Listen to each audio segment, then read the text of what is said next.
What's up, you guys? Welcome back to the channel. If you haven't done so yet, subscribe to the channel, smash that like button, and consider being a member and join the Patreon to help support the channel.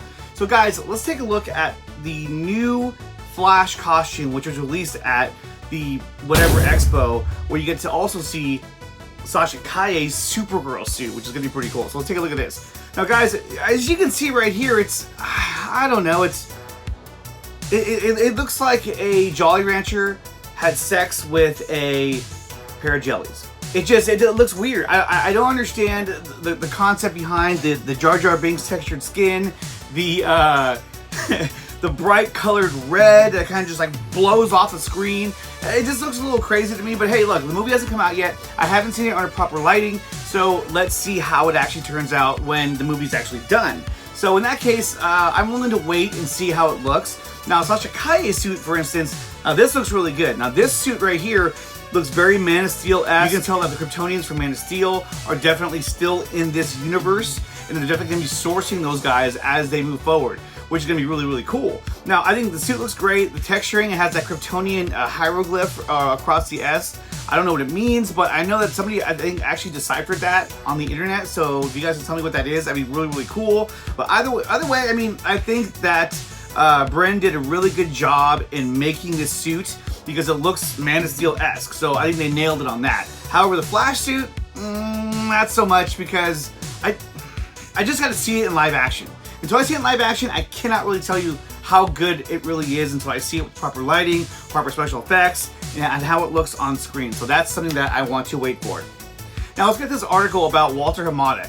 Now Geek Aussie put out an article saying that Warner Bros. Was upset with Walter Hamada's performance so far with the DCEU, or running DC films for that matter.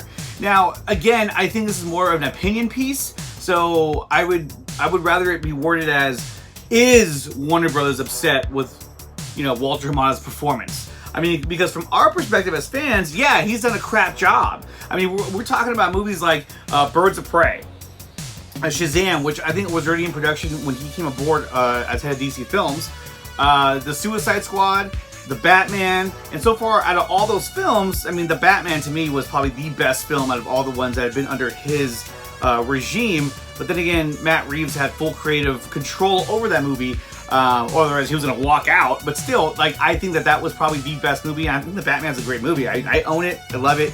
Badass movie. The fact that this article, if you actually read the article, to me, it doesn't really offer any credible sources. As a blogger, you don't have to actually, you know, cite your sources. You can just say, I have a source and this is what they say. And so because of that, like in my tweet earlier that I put out, this is another case of a trust me bro source. And until I know exactly that it was an executive from Warner Brothers, it was somebody who works in, you know, under Hamada and DC Films, you know, someone with some sort of credibility, you don't even have to give me their name, just who they are or what they do. Then to me, again, this is an opinion piece with an unnamed, unknown source, if that source even exists. And so I just don't put a lot of stock into this article. But if it's true, that's great. I would love for them to get rid of Walter Hamada. But then again, I love the Batman, but everything else that he's done so far, I've not been a huge fan of, but that's just me.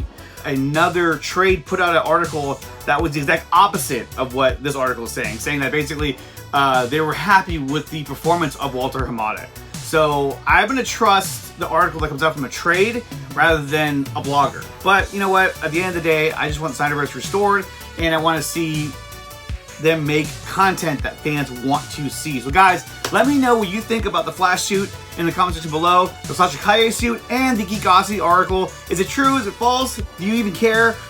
Let me know in the comment section below. Smash that like button, hit subscribe with the bell notification button, consider being a member, and join the Patreon to help support the channel. And I'll catch you guys next time.